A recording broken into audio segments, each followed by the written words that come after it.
歡迎大家收睇咧，即係直播怪談啊！喺呢度咧，即係代表有線嘅怪談咧，多謝晒所有觀眾啊！因為你哋幫我哋咧怪談創咗收視嘅奇蹟喺度，多謝晒大家。咁啊，今日咧我都要介紹下咧，就係我哋嘅陣容啊，就我用4個字嚟形容晒啦，就係三司法正啊，就包括有我梁思浩啦，余思文啦，仲有我哋嘉賓李思培同埋我哋師傅啊司徒法正嘅。係啊，好多師喺度。咁啊，其實咧由今日開始咧，我哋一連3個星期咧就會為大家咧送上呢一個嘅6人夜話㗎。咁就係請嚟咧幾位娛樂圈嘅朋友，即係包括咗阿師培啦，就係講下佢哋一啲咧聽過嘅靈異傳聞啦，甚至乎係佢哋嘅一啲親身經歷㗎。咁當然咧，如果各位觀眾咧都係有一啲嘅靈異經歷嘅話咧，亦都可以打電話入嚟咧，同我哋大家一齊分享下嘅。係好犀利啊！咁因為咧怪談咧就想咧，即係俾多啲元素觀眾啊。咁我哋啱啱咧就喺台灣嘅外景翻嚟，就琴日先翻到嚟嘅啫。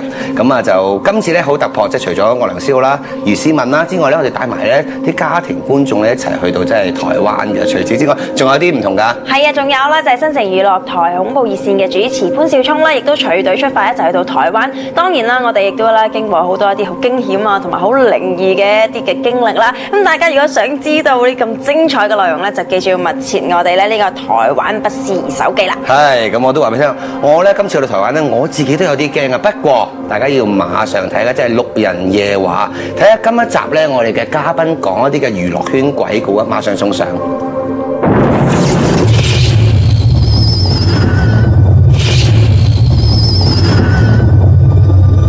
嗰隻靈體係想行近我身咯。我見個樣好似唔係好自然咁，你鬆翻啲。直接有一刻我真係有少少呆一呆嘅。就喺呢度嚟咯，係啦，喺呢度入邊呢度咯。咁我開始已經驚到口震埋咁，先得。嗰個陋習又嚟啦。咁咧就呢一個，我哋可以放低佢先。娛樂圈中一直流傳咗唔少靈異傳聞，有人認為有啲死於非命嘅藝人，佢哋嘅鬼魂中意翻生前在嘅地方留連，亦都有人認為電視台片場係屬陰之地，所以吸引咗唔少遊魂野鬼。我即係今年學咗一個人教我，即係就座之後嗰個程序咧，就保護你哋安全嘅啫。即係嗰啲真係覺得需要有經驗，你頂唔順啦，咁你就攞個 walkie talkie話你頂唔順。我哋呢一次請嚟3位藝人同大家分享佢哋喺娛樂圈中嘅靈異經歷。拍攝地點就係一間丟空咗好耐嘅貨倉，呢度貨倉好耐之前曾經發生過命案，喺度成日都聽到一啲鬧鬼嘅傳聞。為咗大家安全起見，我哋請司徒法正師傅嚟到現場協助。開始拍攝嘅時候，現場竟然發生一連串嘅意外。阿宏睇睇先，跳士啊！唔好意思啊，呢位要等一等先啦。跳士，唔好意思。睇着佢啲乜嘢？咁唔好我出面。係啊，冇啊。哇，掛埋呢條。好，唔好喐住先，我哋再睇下點樣先嚇。全部冇咗。呢度好犀利嘅，我上次咪喺度瀨嘢，我擺部機，突然間有啲嘢撞埋。我哋都覺得好奇怪，點解成日唔跳 fuse，偏偏喺我哋開始拍攝嘅時候就發生啲事？個程序係點樣做法？就係坐低有一樣咧，入咗去入面之後咧，開始做嘅洗腦到尾係唔能夠停止，就算見到任何嘢、感覺任何一樣嘢，都唔能夠自然死起身或者離開，一到尾為止，直至到我講話可以離開，同你做翻嘢。嗱，如果唔係咧，中間出事咧，又嚟以前嗰啲嘢㗎啦。而家你受唔到，輪到我受又麻煩㗎啦。啲嘢我哋又入邊總照我哋自己去做，唔好理佢。我哋又冇騷擾到任何一樣嘢，我哋只係去做我哋自己嘅嘢。咁我哋而家又入邊先。經過一番擾攘，好彩都再冇發生任何意外。準備就緒之後，我就請3位嘉賓入到貨倉進行一個開鏡前嘅簡單儀式。好，俾地方用㗎咋，我哋嚇。司徒師傅話，由於貨倉嘅主人請咗關帝喺度坐鎮，而我哋呢一次係嚟拍靈異節目，其實同關帝爺相衝嘅，所以就請比較硬朗嘅江美儀用紅布冚住關帝像，請佢暫時離位，以便我哋進行拍攝工作。就呢個地方要做一做嘢先，洗手間㗎嘛。另外，由於傳聞貨倉裏邊嘅廁所發生過一啲意外，所以司徒師傅話呢個地方更加要做翻一啲儀式，以示尊重。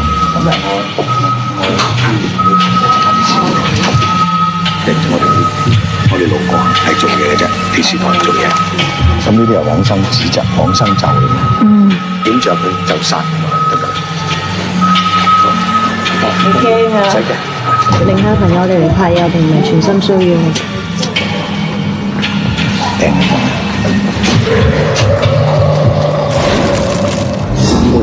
你過嚟。咁咧就喺呢個位置嗰度咧，喺呢個鬼門，呢個叫鬼門啊。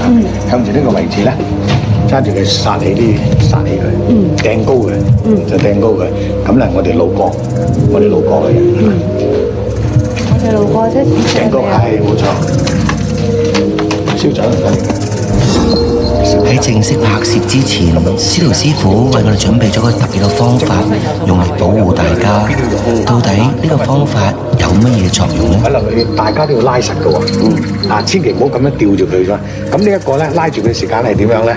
係因為如果有靈界嘅朋友出現，或者有一啲嘅，佢會自己會響嘅，會佢響啊。咁即係其實即係響都唔使驚，唔好理佢，真係一定唔好理佢。如果你越係驚咧，又好似我上次重複我徒弟咁樣。就驚佢會可以會感覺你知，你連我感覺就好過見佢。司徒師傅因應每個人唔同嘅相格同命格，編排咗大家坐唔同嘅方位，而喺東北鬼門關空咗個位置，就留俾第6位朋友。師傅啊，最硬淨你啊，坐呢個位，你就坐嗰邊個位，搭翻好地下啦，得唔得？嗰條咧係咩嚟㗎？可以嘅，師傅過嚟。咁啊攬咗你就做呢一個，你做呢一個。好，轉開嚟，好。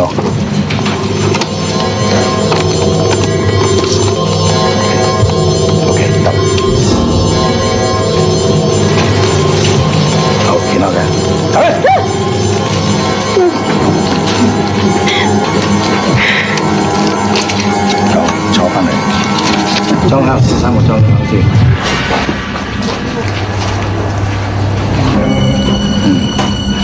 嗱，呢度有呢個公仔揸住佢。嗱，呢個係代表你哋自己嘅靈嚟㗎嚇。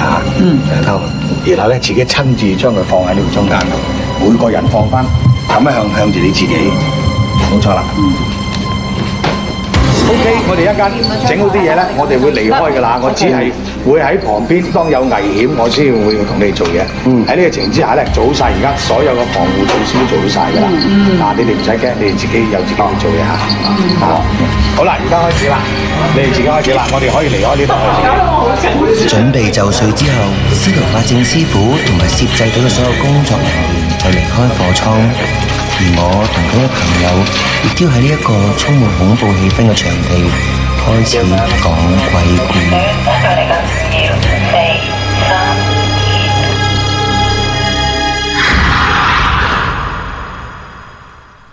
其實咧嚟到呢度咧，即係我哋講呢個6人夜話咧，我都會話俾大家聽咧，呢一笪地方咧，原來喺20年之前咧，咁呢度咧以前係工廠嚟嘅，咁佢哋話呢個工廠咧做嗰啲即係木工場啊，即係整木嘅工場啊。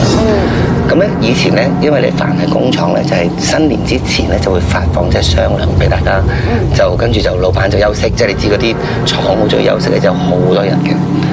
咁咧有一個人咧。就喺呢一度咧就打工嘅，跟住攞咗雙糧之後咧就過咗澳門，過咗澳門咧，咁你知過到澳門一定係即係賭錢啦，佢輸晒所有嘅錢，之後翻嚟呢度咧，跟住咧佢就喺度吊頸自殺。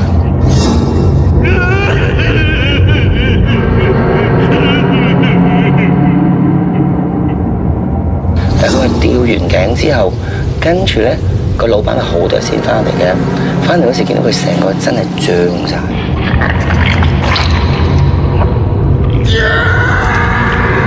咁就當然係報警啦。咁但係事後隔咗唔知好多年之後，但係呢笪地方咧好，呢度附近啲人咧好中意入嚟玩嘅。咁咧有幾個僆仔入嚟玩啦，到最後咧，發覺有一個僆仔咧都喺度吊頸死。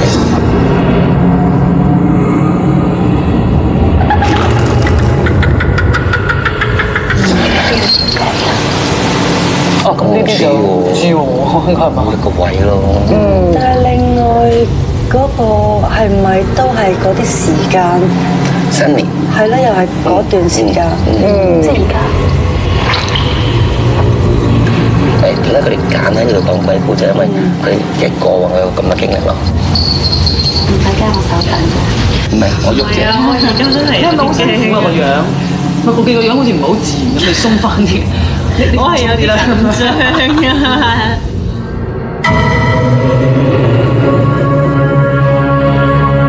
你知拍戲即係個 break time 嗰陣時真係好辛苦喺度等，通常都擔天望地，望左望右，睇下冇望到其他自己啲 friend 吹水咁係咪先？咁跟住有一次咧，有個前輩，即係其實佢係攝影師嚟嘅都係。佢話成日網上面做咩啊？冇得你睇咩？咁啊，我話唔係啊，唔係啊咁樣。跟住佢話唔好成日望上去啊。咁跟住我咁啊。收咗工之後就咁巧一齊搭巴士，我就問佢點解。咁跟住咧，佢就話佢自己僆仔嗰陣時試過入地。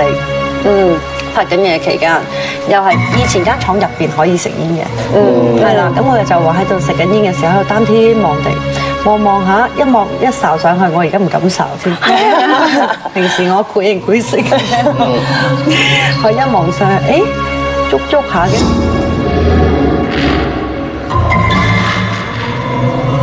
再望多一次上去，跟住佢就望到有個繡花鞋，健身半身腳。坐喺度可以坐千秋咁即刻揈下揈下，都有得咁多。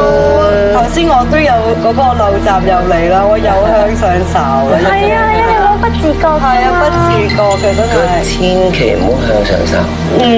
佢所有咧嗰啲嘢咧，其實都喺咧個頂度咧望落嚟嘅。同埋因為佢哋啲機咧，大機咧，唔拍嗰陣時咪將佢咬上去嘅一個鏡頭。佢哋話都幾多嘢睇嘅上面其實。所以平時佢哋出去嘅冚唪唥，即係譬如放食飯咁樣咧，佢哋慣手勢一定揾嘢封翻住嗰啲 camera 先。係啊。哦，係喎。你講我先留意，留意啊！逢親啊，放飯啦，佢就算你因為放飯啫嘛，佢可以唔冚㗎，佢哋都冚晒啲 camera 先出去。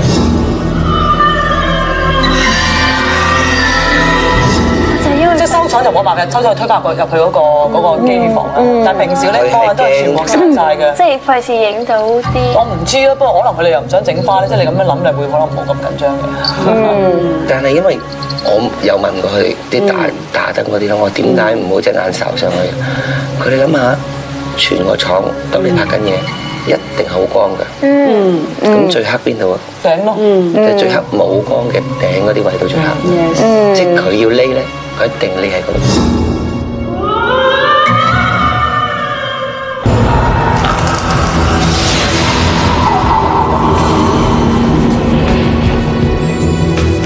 好啦，歡迎大家繼續收睇《怪談》啊！咁啊，連續幾個禮拜咧，我哋都會咧就請啲嘉賓咧一齊咧講下咧娛樂圈中嘅真實怪談，即係所有都係佢哋親身嘅經歷啊，或者佢哋遇過嘅一啲即係好不可思議嘅事啊！係啊，咁有各位觀眾咧，即係自己都試過曾經啦，有一啲親身嘅靈異經歷嘅話咧，亦都好歡迎你哋咧即刻打電話入嚟咧，就同我哋一齊分享下㗎。咁啊，剛才咧師培咧就講到啦嚇，即係你講嗰樣嘢咧，我俾你聽，我而家咧就習慣啦，真係一個習慣。無論喺譬如而家呢啲叫做廠房裏邊咧，我盡量隻眼咧唔望上邊。頭先我都話俾你聽，江美儀講一樣嘢咧，話冚機咧，我都心寒晒，因為咧我哋其實咁多年拍戲咧，諗都冇諗過點解，諗都冇諗過點解，原來驚影到有嘢喎。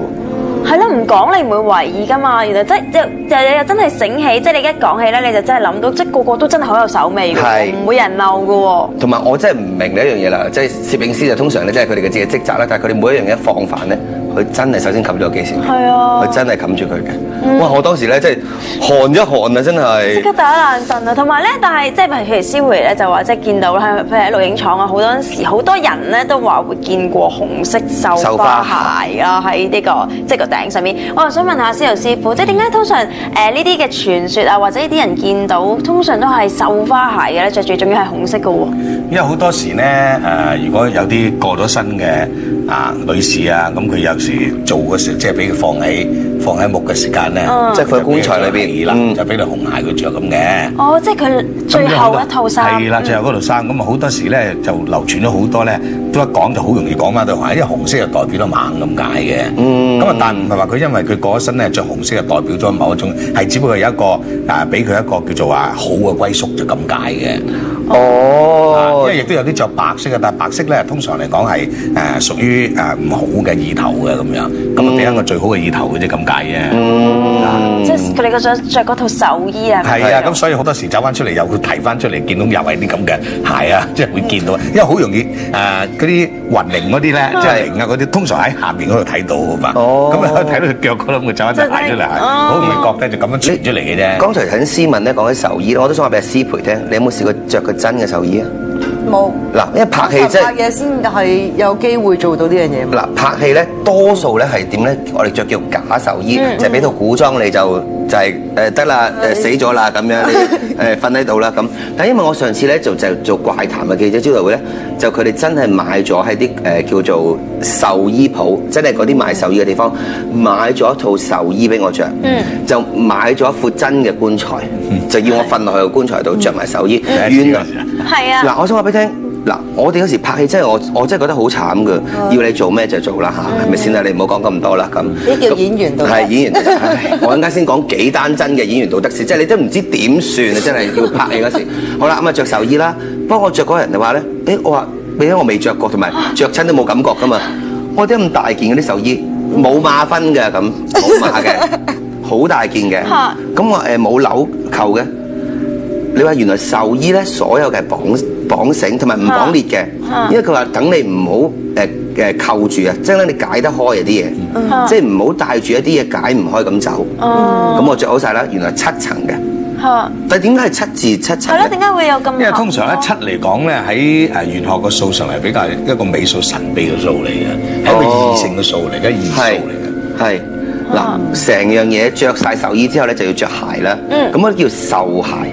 嗱，我哋以前咧，譬如我同師培拍古裝戲有咩都，其實就咁俾對嗰啲古裝鞋，你着嗰啲黑色嗰啲布鞋咧，即係就咁布嗰啲鞋就俾你就算啦咁。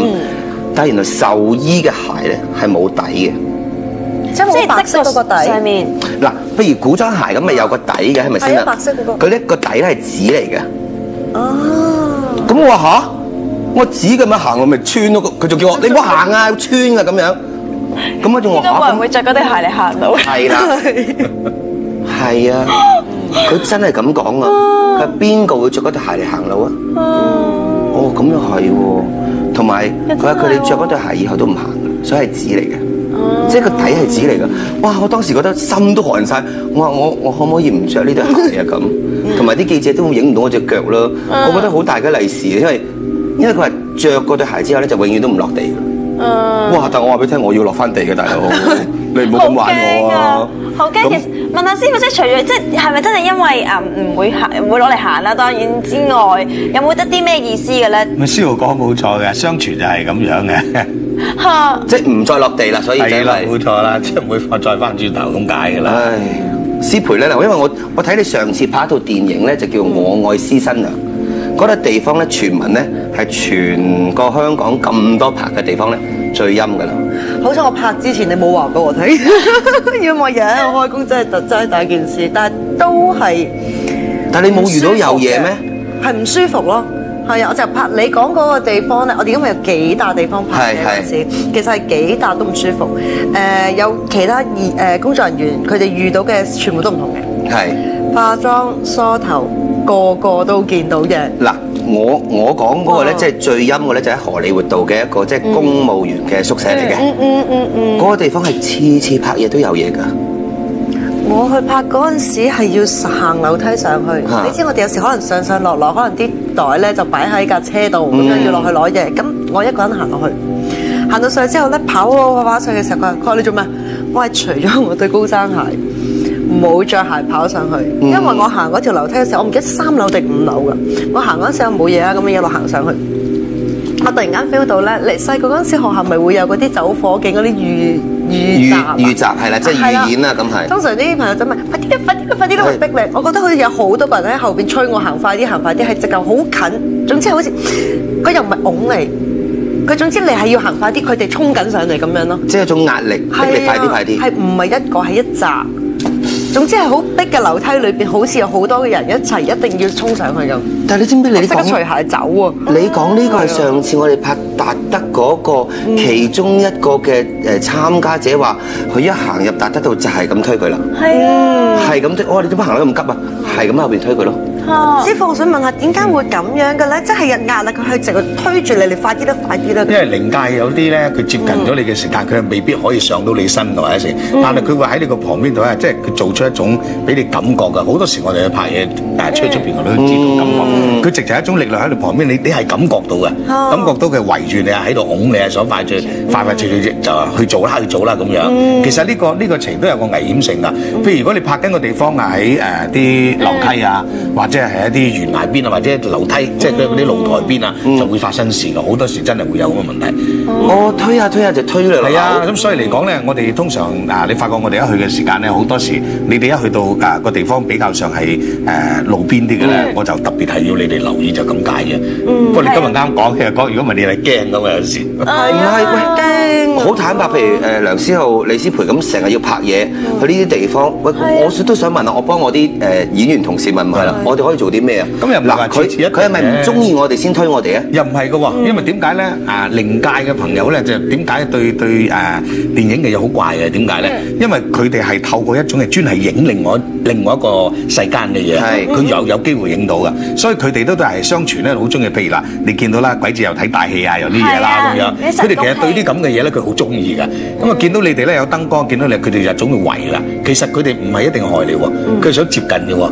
咁啊，以為佢都可以趁熱鬧都可以自己都可以影埋，但係成日影佢唔到，或者係影到。咁但係如果係譬如佢係有咁嘅心態，佢哋話佢係可能想上你身，又上唔到。其實佢個目的係咪其實想嚟上你身？其實個目的兩樣嘅啫，未必嘅，因為通常嚟講咧，靈界其實都好似人界一樣嘅，唔係一定話一有咩事即刻會走嚟搞你。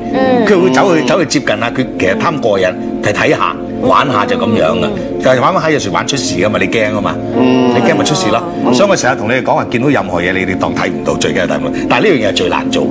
我而家都驚啊！你問阿思浩上次隔咗好耐之前，我上嚟做嘉賓，我都好多嘢講。係，我而家係真係有啲驚咯。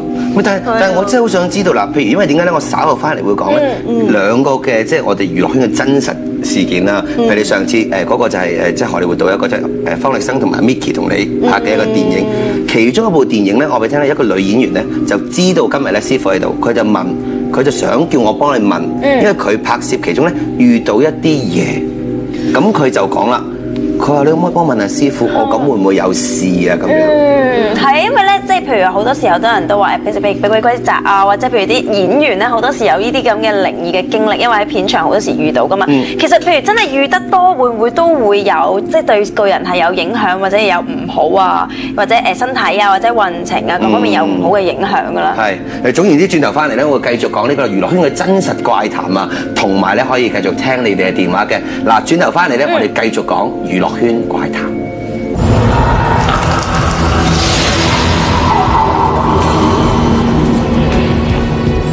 歡迎大家繼續翻嚟怪談嘅直播啊！咁啊，如果各位觀眾啦，自己都有一啲親身嘅靈異經歷嘅話咧，就好即刻咧打電話入嚟咧，同我哋一齊分享下啦。係咁啊！剛才咧頭先咧廣告之前我講過啦嚇，咁我就幫一個娛樂圈中嘅即係朋友問啦，咁啊佢女仔嚟嘅，咁佢拍一套鬼片，其實大家知道邊套㗎啦。鬼片咁咧就點咧？即係你知我哋有時即係做演員咧就冇得揀嘅，就鬼戲啦嚇，咁啊去咩戲院最猛鬼係猛鬼啦，即係嗰啲咁啦，成日都係要咁樣噶啦。好啦，咁跟住咧佢咧要入到一個叫湯屍嘅地方，即係嗰啲殮房嘅一個叫解剖嘅地方。咁嗰張牀咧就嗰啲解剖嗰啲金即係銀色嗰啲咧，金屬板不鏽鋼嗰啲。咁啊，對住叫你瞓上去啦，你扮死屍咁。扮嘅啫喎。可唔可以瞓張假嘅咁？嚇，假呢啲幾千蚊張喎，瞓假嘅咁。咁跟住去睇人哋瞓過嘅喎，即係你明唔明啊？即係你會幻想到嗰張嘅解剖床係之前無數咁多人瞓過，揾條水喉沖下，跟住你瞓翻上去。佢當時咧，佢喊咗話：我唔瞓啊，我真係唔瞓啊！咁佢話：你嘅演員道嗱就係㗎啦，你一啲都冇演員道德㗎，你個人咁。跟住個女演員話：拍假㗎嘛。咁唔通我要去做妓女？我真係要做妓女，咁我先有演繹到啊！咁啊變咗假嘅嘢，你個求其揾塊反光板俾我瞓上去，你拍大啲唔得，一定要佢瞓上去，不特止仲係燙開嗰啲咧，雪房嗰啲咧，就擺埋佢裏面燙翻入去咁咯。即係好多格嘅。係啊。但係隔離嗰啲係真㗎喎。係啊。哎呀！我就想問啦，嗱，我呢位嘅朋友咧，佢話聽佢咁樣咧瞓過啲屍體瞓過嘅地方咧，佢會唔會唔好彩啦？嗱，其實咁樣講法嘅，因為你正話都講啦，你哋嗰個嘅語言嘅道德啦，係嘛？咁啊，因為點解咧？如果正常，譬如話你無端端走去個殮房度咧，走去瞓啲咁嘅地方，咁啊當然係唔好啦，係咪？係。咁啊，但係如果你話拍戲或者咩成咧，咁啊如果有師傅同你去做翻一啲裝咗香啊、品啊，即係心安理得嘅嘢，咁就冇問題。因為點解咧？其實呢個情咧，你講個圈度咧，同埋做每一個師傅或者甚至當一個係警察啦，或者呢一類啲咁嘅工作人員啊、公務員啊咁樣，佢做得呢樣嘢嘅時間咧，佢就唔會避忌呢樣嘢嘅。其實根本就唔會有呢樣問題，只不過講上嚟個心裏有問題嘅啫。嗱，終於後尾有個化妝嘅姐，即係對呢個女演員幾好，就係咁咧，即係佢係心安理得啲，佢係冇乜做乜嘢，佢攞張呢啲咁嘅稿嗰啲紙咧，就拍下嗰張即係瞓嗰張台，百無禁忌啦，大家帶你啦，瞓啦，係。阿女咁，係咪咁樣會好似心安？冇錯，因為點解上嚟講咧，可以做一啲即係話點到個心唔安樂咧，係咪？咁嚟講，佢拜咗神啊，或者裝翻支香啊，好似正話你所講都一樣係可以得。咁但係呢個我個人覺得咧係個心理上嘅問題嚟嘅啫。因為最主要一樣咧就係你唔係去特登去挑戰靈界某一樣嘢。嗱，我哋最緊要記住一樣嘢啦，我哋特登去個地方。或者我哋去話我點啊？我今日一定要見到你哋啊！大聲咁去嗌，或者咁呢啲就係挑戰性嘅。咁但係呢個你係即係挑釁性嘅有。係啦，冇錯啦。咁你啲咧去拍嘅咧，只不過係你過度去做一啲嘢，即係叫過度嘅啫。咁所以其實喺真正嚟講咧，就唔應該話咁嚴重。而且咧，當你影嘅時間咧，你哋係好多燈光啊，好多各方面嘅嘢，個陽氣好重。咁一剎那之間，你危險性唔係好高。明白嚇。但係都影響㗎嘛，心理上面即係好驚，即係可能自己當時。即係一定係好緊張啊，或者會唔會影響到之後即係自己即係譬如亂諗嘢啊，或者係會發夢啊、發惡夢啊，好容易㗎，會遇到㗎喎。我覺得佢哋比怪談已經係容易咗好多㗎啦。係，呢怪談真係去㗎喎。你知唔知師傅？我真係想同你咁樣講。我可唔可以同翻個女演員講啊？你唔係拍怪談，仲慘啊！我話俾你聽，真係哇，係冇嘢，直情真係入冇界線嘅，就要你去啦咁樣。直頭唔係啊！你話瞓入去啊，係敲啊！喂，隔離你醒下啦咁樣啊，叫嗰啲死嗰啲醒下。譬如我哋上次去嗰間屋裏邊，我哋都算唔算係挑釁佢啊？其實有㗎，所以你見到我哋做晒所有個防範措施，因為真係點解咧？嗱你拍電影啊，或者做出嚟，只不過做一場戲，但怪談。我哋我哋唔係話同自己賣廣告係嘛？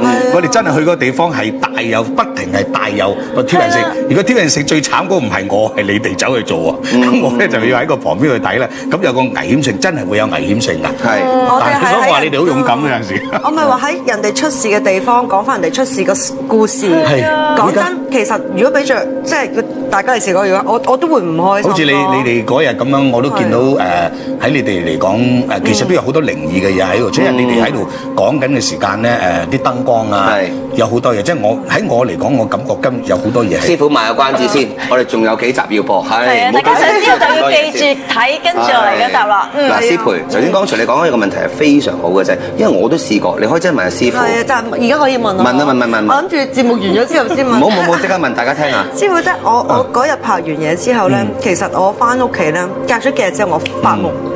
我應該係發夢啦，我覺得嚇。我見到我自己企喺度望住我，同我講嘢。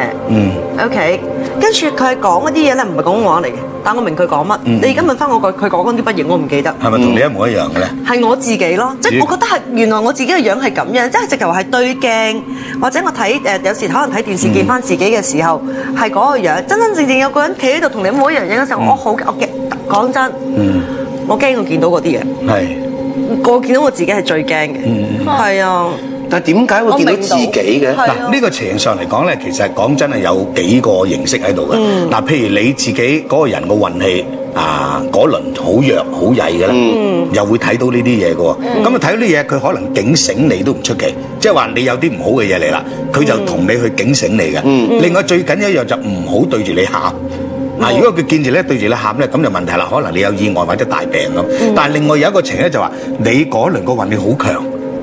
佢亦都會有出現一啲嘢喎，所以你又見到你自己嘅喎，咁佢見到自己對最主要就係佢對你笑啊，抑或佢冇表示啊，抑或係對你有一種嘅。如果佢總之唔好話喊嘅，或者係有一啲譬如流血啊，或者各方面嘅嘢啦，咁就唔係大問題咯。咁佢就稍微對你有幫助添。係咯，佢嘅意思係佢總之係個把口係未停過嘅，不斷係係咁喺度講，即係佢好似佢又唔係好緊張，你有一件事要講我聽，佢淨係好閒談咁，但係佢一路喺度講嘢。但係好肯定咧，如果呢個情咧，呢一輪咧，你當你見到呢件事嘅時間咧，你呢輪個運氣唔係實在咁好嘅，好反反覆覆嘅。冇錯，咁啊，諸事不順。絕大上嚟講咧，稍為咧，你覺得你見咗佢之後咧，或者而家你發呢個夢咧，你會感覺又慢慢又會靜翻嚟，又會好啲嘅喎。所以又唔使擔心，因為最主要你正話講都，我冇聽到你講話佢喊啊，或者食冇，佢就係講嘢。所以嚟講嚟緊嘅，我諗你都會有啲突破㗎。係我個朋友都好啊，我成日都咁樣講。嗱，你講開咧就話見到自己咧，我唔記得喺怪談講過，定係我喺電台講過。我曾幾何時咧係見過自己嘅，見過自己咧原來好驚嘅喎。你平時驚過見嗰啲嘢？係啊，因為你會諗點解我會見到我自己嘅？我記得嗰時咧係8、9歲，我就我好似講過㗎啦，就係我見到我自己瞓緊覺。咁我就話俾佢聽啦，我瞓緊覺喎，咁我咪可以出街玩咯，咁我就自己出街玩，翻嚟咧，又仲瞓緊喎，入翻去啦咁。即係好有劇情㗎呢個係，即係好似離開咗個軀殼，睇唔到啦。因為夢上嚟講係好多時會有咁情，因為夢好真實嘅感覺。我哋講夢咧，就係話你自己本身嘅元神咧係離開你嘅身體去某個地方，所以啲老人家咧會見到有一樣嘢話你瞓得好冧或者咩事，你又喺度或者手中冇度咁樣啊嘛，佢走埋一拍你咁樣，起身啊絲毫啊咁樣，咁啊好可能你個魂魄唔齊嘅，咁你翻嚟會出事嘅，所以你聽個老人家講，唔好人哋瞓緊覺千唔好喺後面拍人咧嘅，或者拍醒佢啊咁樣，咁呢個情咧就同正話你講又有啲唔同嘅，咁啊即係你正話講嗰個咧就可能你個夢你個人嘅嗰個所謂嘅力強啊，好強啊，所以你自己本身嚟講咧，你發夢都出去玩啊，或者但係佢翻嚟佢又冇問題啊，唔係好真實就我望到自己仲瞓緊覺，夢係咁啊嘛，係啦。好啦，玩一陣咧，跟住翻去啦，咁完全係知道晒㗎。因為我直頭點解成件事覺得我自己係冇發夢，唔係發夢，係因為我後邊街咧就係旺角道，咁咧旺角道火燭，我仲跟住咧就話我跟住咧就瞓覺玩完翻嚟啦，咁跟住咧就火燭啊後邊，咁我就睇下哇火燭啊啲消防員咧咁救火喎。第二朝咧，因為我屋企係望唔到旺角道嘅，咁你有靈力啦，你個人有靈力就會有靈力啦。我就望亞皆老街嘅，咁咧就望唔到後邊嘅。咁但係我醒咗之後咧，就同我媽講啦，後邊咧火燭阿梅媽媽佢哋咧成家咧搬咗落嚟啊，搬晒啲嘢啊咁，即係因為佢哋嗰時係劇團嘅，即係阿梅媽媽咧就搬晒啲嘢落嚟啊，咁啲消防口救佢啊咁，我將成個過程講俾屋企人聽，跟住我屋企人知唔知講咩？啲傻嘅，黐線嘅你咁，你點樣出去睇下入去街啊？你咩鎖住間屋咁樣？跟住咧佢話：我唔係咧，佢真係火燭啊咁。跟住我係要求我屋企人係即係帶佢哋行翻去睇翻嗰度咯。我真係火燭啊！真係有啊！唔出奇㗎，因為哇好緊張，我使唔使？唔好意思啦，我去一去廣告翻嚟再講過先嚇。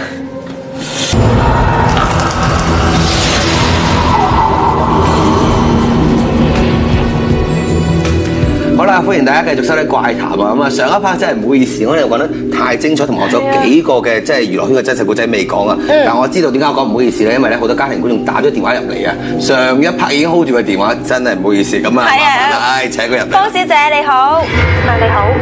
係方小姐。係啊，嗱，梁思浩、余思敏、李思培同埋師傅都喺度啦。咁啊，你有啲咩想同我哋傾啊？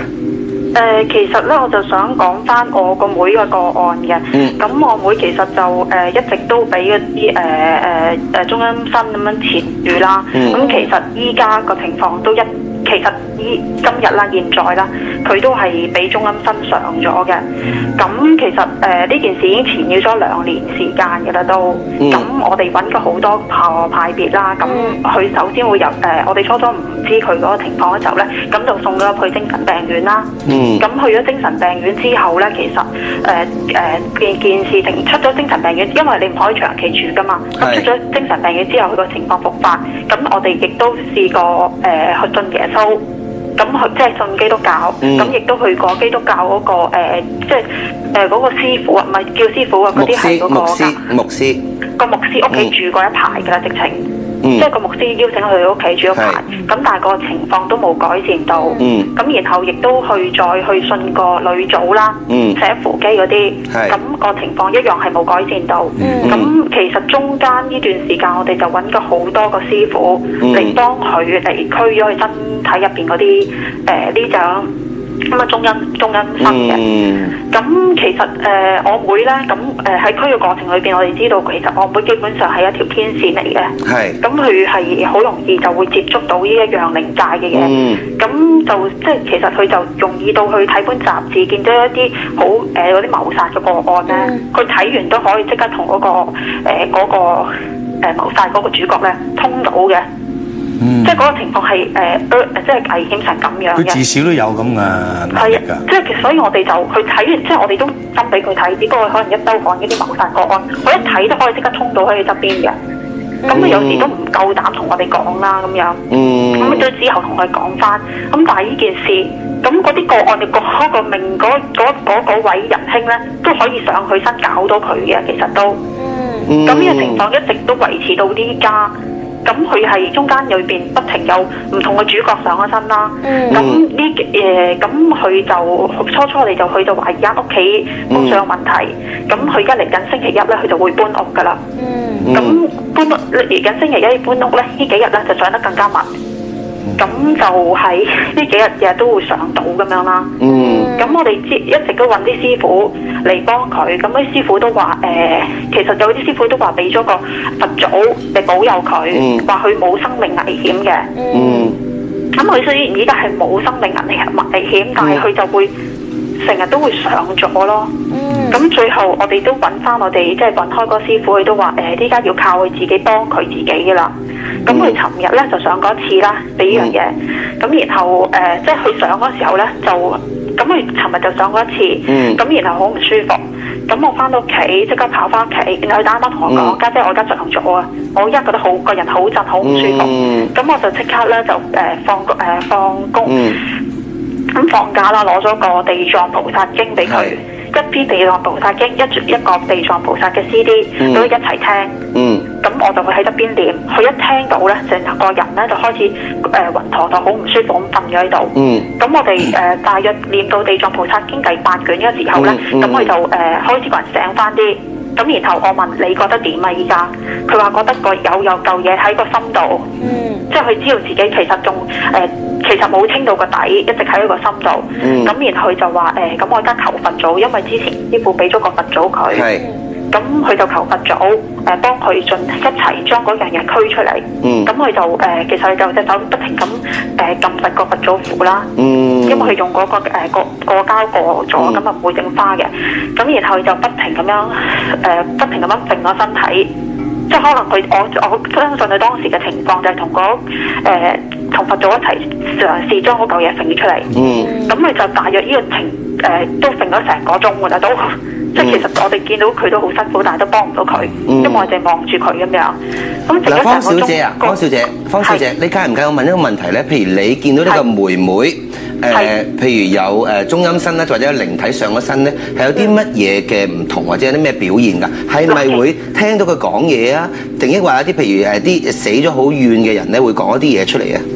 其實咧，嗱，我對住佢上咗身咧。呢個情況咧係俾好多人一齊見到嘅。咁佢咧唔係一個女仔嚟噶嘛，佢係一個女仔。咁上咗之後係一個男人嚟啦。咁然後佢會連把聲都轉咗嘅。係。咁直情去做一啲動作係全部男人語氣，佢見到我哋屋企人嚟噶嘛，佢可以係啤住你嘅，即係你嗰種望到佢嗰種感覺咧，係由個心度寒出嚟，呢個人好似唔識你咁樣嘅。嗰種情，即係其實你唔會話覺得佢係，因為我哋入過精神病院都入過噶啦，其實都咁醫生都覺得其實佢有啲情況都唔吻合係精神病嘅，即係你都要界別去邊種精神病噶嘛。咁醫生都話其實佢樣樣都爭一啲可以吻合到。佢會講啲咩咧？你話你聽到佢把聲係變咗男人聲，其實佢講啲乜嘢啊？個內容？咁其實個內容唔係話其實我依家咧就上咗佢個身嘅啦，我就唔會翻出嚟噶啦。你話佢咪講話我都知佢俾佛祖淨係會保佑佢啊嘛。咁但係佛祖唔會，你依家既然阿師傅都佢唔係話你唔會殺到佢個身體嘅，你夠膽你哋咪用火燒我咯。其實我俾少少咁惡喎，即係中央身同佢談判嘅喎。咁佢就話我一係就要填住佢個身體嘅啦。咁然後佢話揾佛祖話橫掂個係話佛祖淨係唔會傷害到佢嘅，佢唔怕。師傅有啲咩建議？嗱咁啊，我或者俾少少意見佢啊，因為以我經驗上嚟講，即係最主要有一樣嘢就係話，第一，司徒正話問得好啱嘅，佢一路咁耐咧，佢係有冇生命嘅危險？從來都冇生命危險，啱唔啱先？係啊。咁而家你哋行個方法咧，即係我曾經做過呢啲個案咧，咁啊，生命危險之前曾經做過一啲有生命危險嘅嘢㗎。係但係上嚟講啦，到而家佢都仲係本身就亂咁撞到我本身係瘀晒，然後就話我而家要去跳樓啦。哎呀，嗱咁就危險啦。因為點解咧？即係我做過呢啲個案咧，即係呢個情形咧就有時用個方法咧就係比較上，即係喺呢度就好難詳細講咧，但係簡單講咧就話你用個方法咧，而家就係同佢鬥個方法，所以你就成日係錯誤咗呢個方法咯。即係點解上嚟講咧？你一味同佢鬥咧就係。呢個受害者咧就更加辛苦嘅，你應該要尋根問底，就到底咩原因有咗呢樣嘢，或者佢個天性嗰個生命咧根本係一生人都係有呢樣嘢㗎啦。你係用一個咩妥協，或者用另外一個方法，你點樣將呢件事和咗佢，同埋點去做嗱？即係我講俾你聽，呢個係最主要嘅原則嚟嘅。但係你而家用嗰呢個方式就係揾咩嘢師傅都好咧，就個個都係想趕佢出去，明唔明啊？就咁解嘅啫嘛。咁啊即係等於有隻流浪犬入到嚟呢度，你一下就趕咗佢出去，你成日喺度嗰架佢同你搏命。咁你成日都係做呢樣嘢，咁你成日都大家都產生問題啦。我哋都有嘗試過揾過個根源，點解佢會咁樣纏住我個背㗎？喺呢度我諗係好唔能夠詳細講，但係咧即係我正話聽你講，我俾少意見你啦。我贊成你咧，你都話去到精神病院啦，亦都證明佢未必係精神病啦，係咪？但係你哋採到個方式就係成日去鬥啊，即係等於鬥風水咁樣。人哋俾個鑊，咁你又整把刀咁樣，一味而家成日同人鬥。咁你越鬥就越難搞啊！你唔知鬥到啲咩出嚟啊嘛？嗰啲靈界嘢，佢既然已經係有咗咁嘅一啲天線嚟嘅，你都講嘅天線你明白咗係咪？咁應該係用個咩方法將佢和咗佢，同埋將佢做翻去中肯平衡咗佢，咁你先能夠幫到佢。嗱，明白，方小姐不如咁樣啦。嗱，我聽晒師傅咧，其實我用一個簡單啲嘅方法，其實就係叫解，即係佛家嗰個係解，就唔可以鬥。但係其實我唔知點樣去用，即係尋求呢啲方法，其實可唔可以仲要揾其他師傅，定係司徒法正師傅可以？我未必一定可以，即係我俾個意見，因為點解咧？我係做呢個個案多，我俾一個，我唔想俾一個好錯誤嘅信息你咧，一味去鬥。你如果你明白我正話所講咧，和咗佢。中立咗佢，將佢平衡咗佢，先再解決就係正式嘅方法嚟嘅。嗱，不如咁啊，我做一個終結，因為點解咧？因為我節目時間差唔多啊。咁啊，方小姐嗱，如果你唔介意嘅話，嗱，我亦都可以有個要求，就係我哋可以派攝製隊。因為如果你講呢個妹妹咧，講到即係就咁睇一本雜誌，打開都可以揾到個怨靈嘅話，其實我覺得係一件善嘅事嚟㗎。譬如你可以幫到好多解決嘅一啲，譬如一啲揾到一個兇手啊，或者一啲佢怨靈啊。其實我都睇咗咁多集怪談啦，咁有啲人咧，啲怨靈係會對你係好或者正面，但係我妹每次撞出嚟咧，個效果都係好差㗎。其實，但係會唔會係因為你哋唔識得嗱？正如司徒師傅講啦，就係你哋撞嗰個方法，係咪可以用一個溫和啲方法去解咧？嗱，你剛才講咗一樣嘢咧，就譬如你講中陰身咁咧，我好明白，亦都好清楚，你一定係一個即係睇佛書嘅人，或者係一個睇佛教信仰嘅人。咁譬如唔同嘅宗教有唔同嘅方法去解決，但係我都覺得贊成一樣嘢，就係以善意嘅方法去解決。咁但係其實我哋一直都用呢個方法嘅，其實一直我哋都唔係話要殺嘅，但係每一次都係趕完之後就翻入嚟，趕完之後就翻入嚟，咦，好似無了期咁咯。嗱，不如咁啊，方小姐，如果你肯同意嘅話，嗱，我絕對可以應承你一樣嘢，我用良師去擔保，你嘅妹妹個樣係出唔到街，或者我打咗格仔都得，因為我好想，其實我諗我自己啦，或者觀眾都好想知道一個即係能夠可以同其他人通靈，因為我相信呢個世界咧有通有六通。嗱，咁不如咁啦，我哋再電話聯絡你，方小姐好冇？嗱，因為我今日節目時間差唔多啦。嗱，好嘛，我再聯絡你啊，方小姐。OK，嗱咁樣，因為我覺得其實佢妹妹如果有呢個叫做通嘅話咧，唔好嘥咗個通，因為唔係咁樣收到嘅，幫緊人嘅。同埋佢都真係幾密㗎嘛，個頻率唔係話即係一次半次，而係一直以嚟都係有呢樣，或者可能真係有一個嘅特異嘅能力㗎嘛。係，好啦，今日節目時間差唔多啦，如果多謝晒師培嘅好，下禮拜再見，拜拜。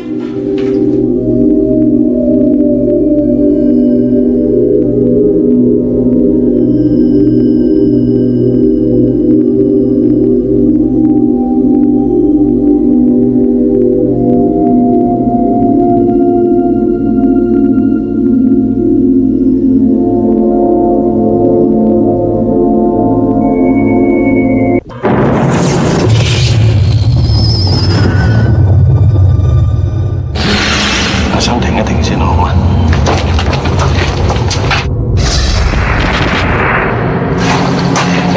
係咪請我翻嚟？